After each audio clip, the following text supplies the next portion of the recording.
Hello again, my little conscripts, and welcome to another Mordian Glory video. In today's episode, I want to share with you my tournament Tyranid swarm list. There are over 260 bugs in this army, and they will be thrown into the crucible of battle. They'll be thrown into the competitive meta. I'm really excited for this army. I love a good horde list. And so without further ado, let us consume and devour our way right into this.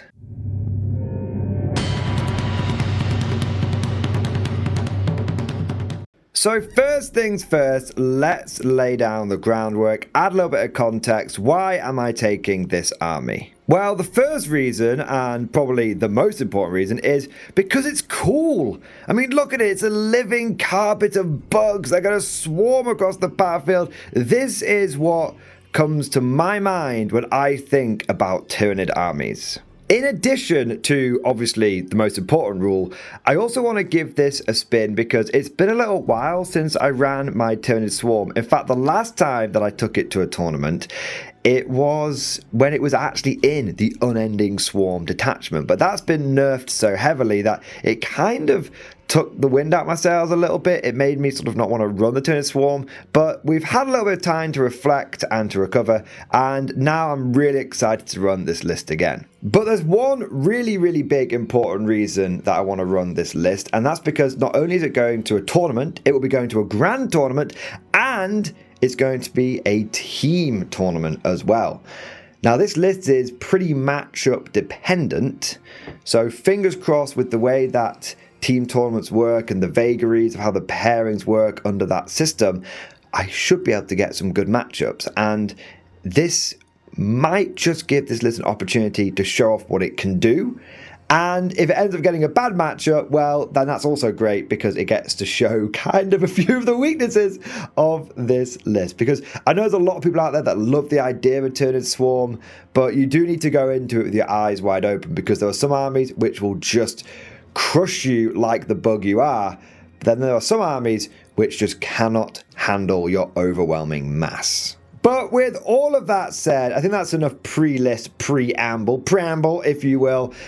Let's get into the army itself and the nitty-gritty detail. So first thing to mention is I am running this inside the Invasion Fleet Detachment.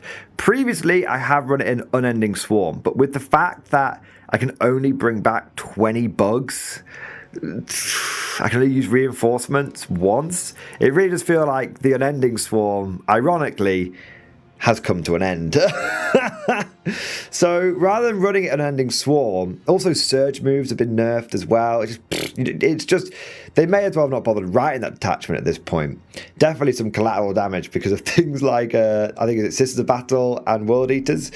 So instead I'm running it inside Invasion Fleet because I think that gives me a lot of flexibility. I still have the ability to regenerate bugs into units because you do have that stratagem that lets you do D3+3 on one endless multitude unit or on two if they're within synapse range.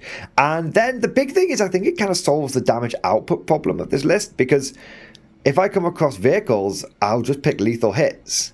And I have such a volume of attacks, especially on things like the Hormagaunts, where they're AP-1, that I can actually fairly comfortably just lethal hit stuff to death.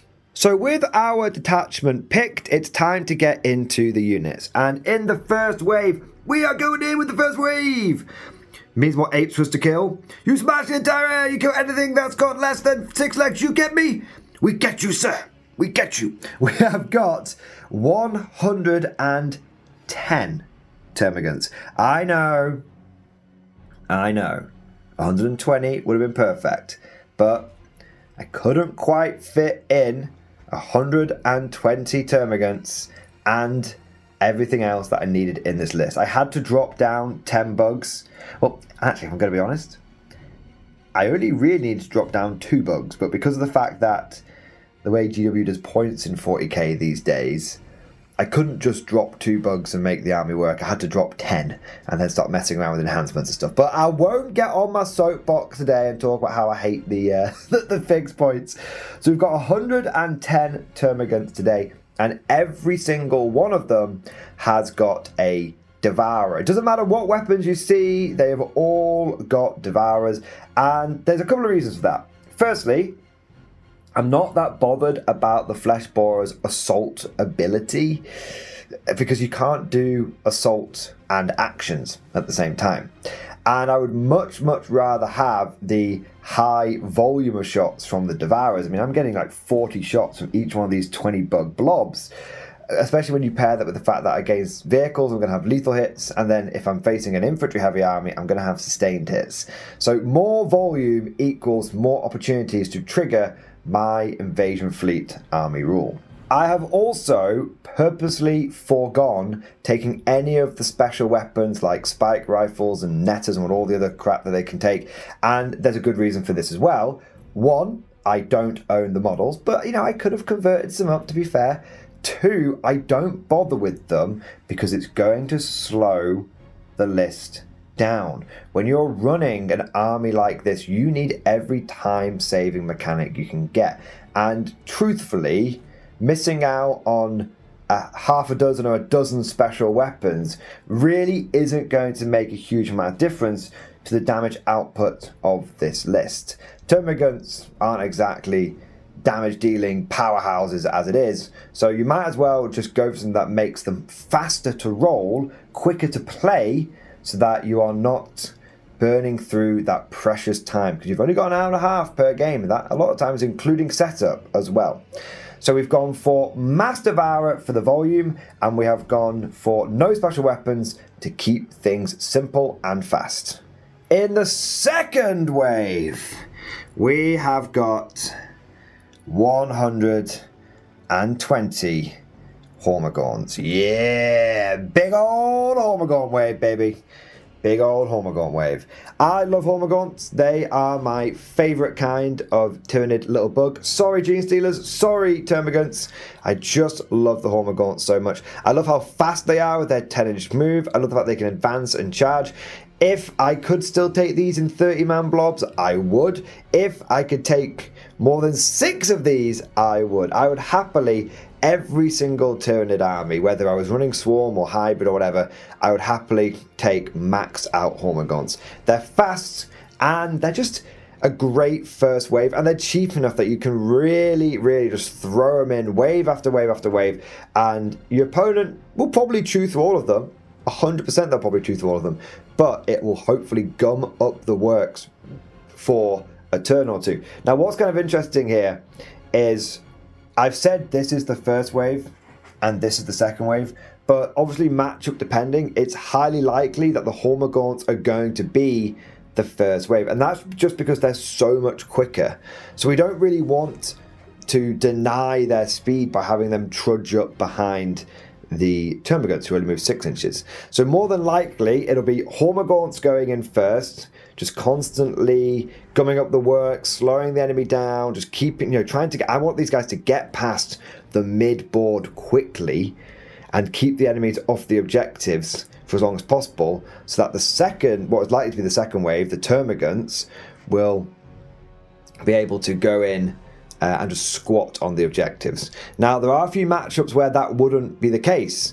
There are a few matchups when the Termagants absolutely will want to be the legitimate first wave, and that's probably going to be if I'm facing off against another fast assault army, because I don't want my Hormagaunts to be charged. I would rather that my Termagants took the charge and my Hormagaunts can countercharge. So it is matchup dependent on which goes first, the Gants or the Gaunts, but I think against a lot of shooting armies I'm hoping to get paired into, it will be Hormagaunts first, Termagants second.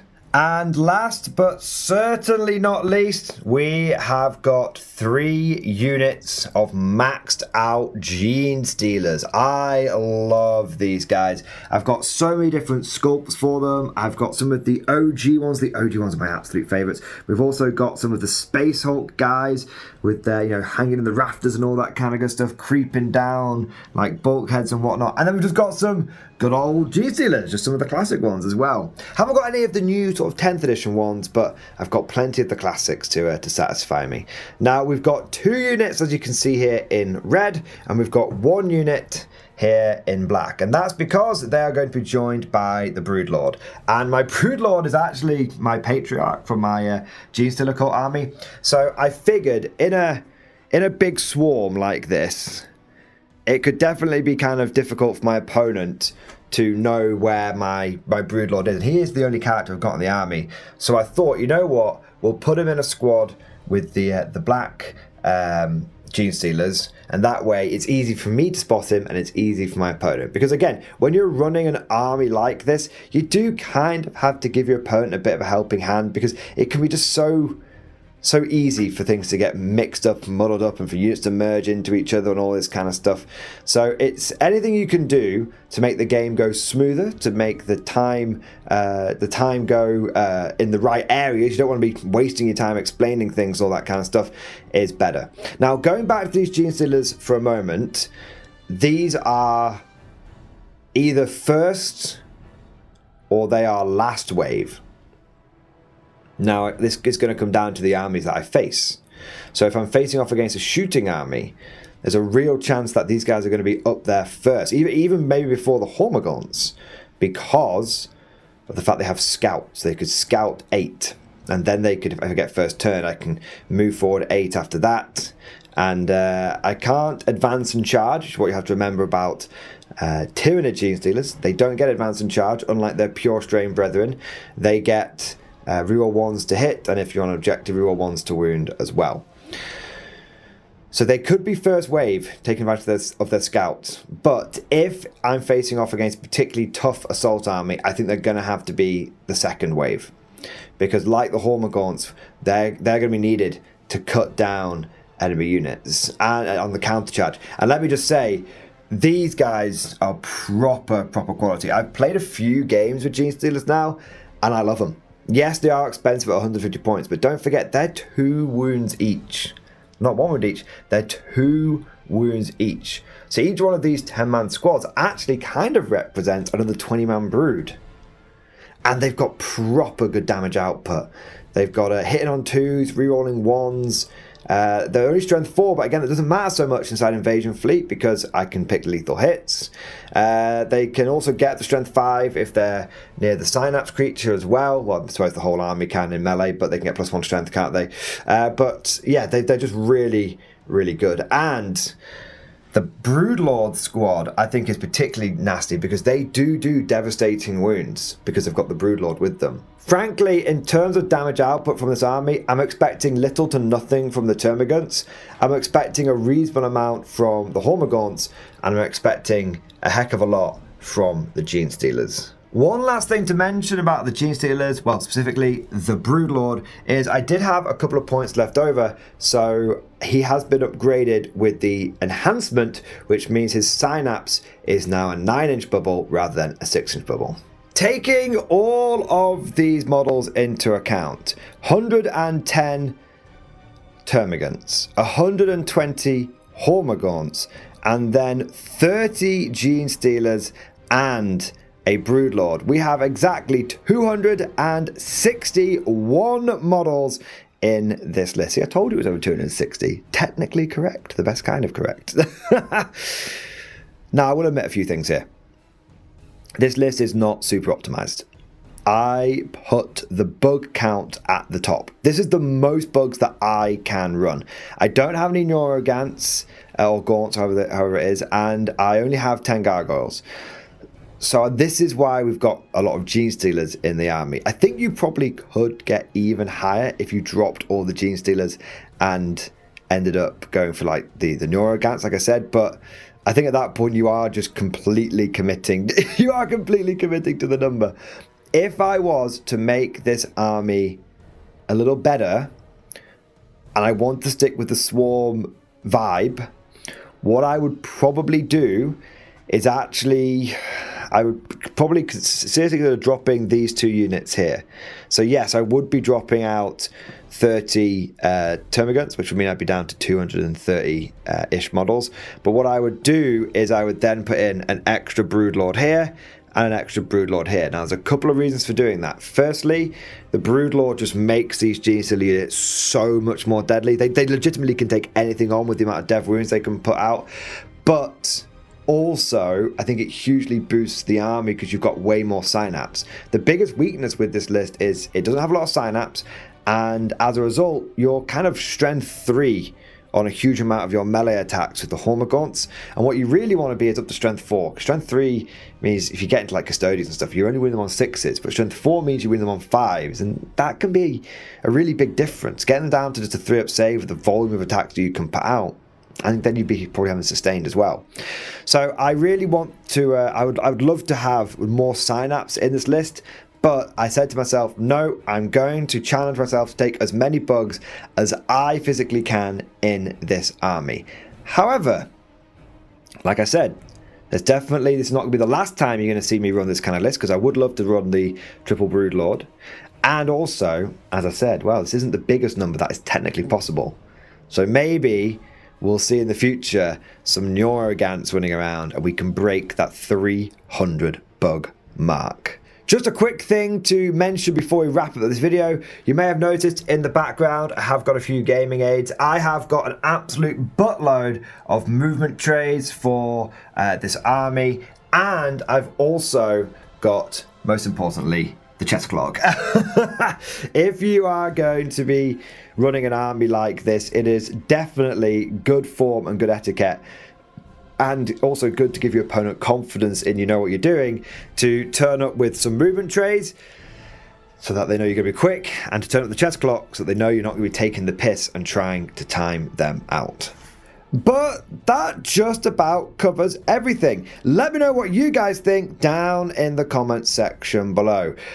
What do you think of the Tyranid swarm? How would you change it? How would you improve it? And according to your calculations, what is the maximum number of bugs we can fit in one Tyranid army? If you enjoyed today's video, don't forget to go ahead and smash that like button. And if you want to see how this list does the tournament, then make sure you subscribe to never miss an episode.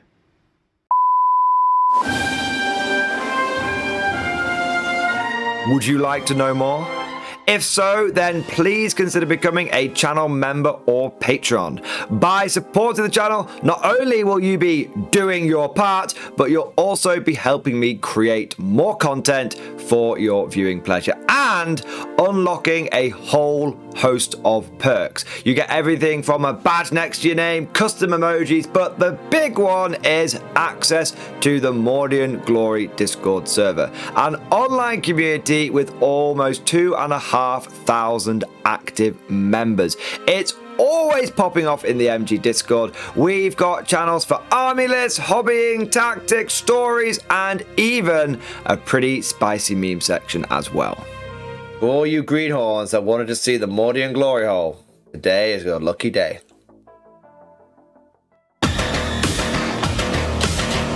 And joking aside, I do want to say a massive thank you to all of the current channel members and patrons.